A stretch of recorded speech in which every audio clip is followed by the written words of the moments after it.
하늘밥상 284번째 묵상. 진리를 행하는 자를 칭찬한다.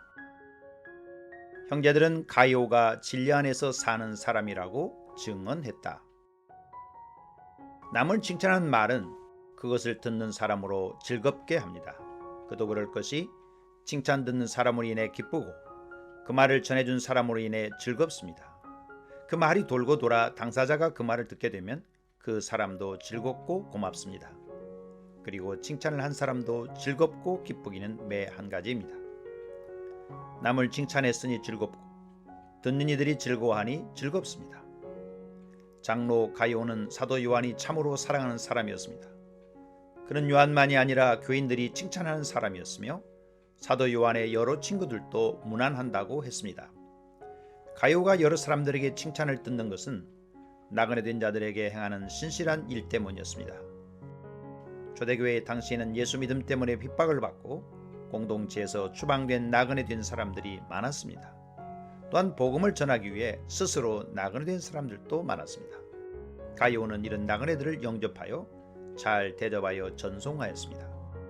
이 일은 단순히 나그네를 대접한다는 차원을 넘어 주의 이름을 위하여 사도와 함께 일하는 자가 되게 했습니다. 가이오의 이런 선한 일은 다른 장로였던 디오드레베의 악한 일과 비교되어 많은 이들에게 칭찬을 듣게 되었습니다. 디오드레베는 나그네를 영접하지 않았을 뿐 아니라 나그네를 대접하는 사람들을 교회에서 추방하기까지 했습니다.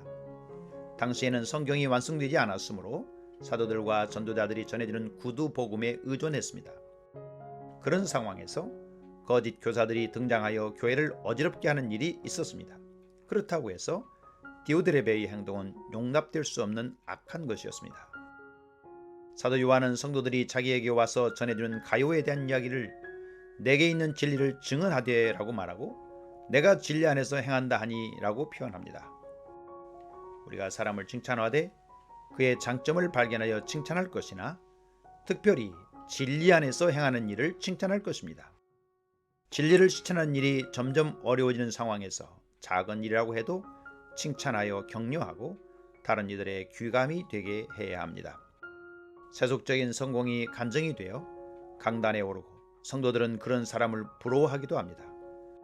그러나 우리가 증언해야 할 사람은 진리 안에서 사는 신실한 사람입니다. 주님, 사람들의 장점을 보는 눈이 되게 하시고 진리 안에서 사는 사람들을 증언하는 입술이 되게 하소서. 오늘도 하삼 양문지기 고재윤 목사.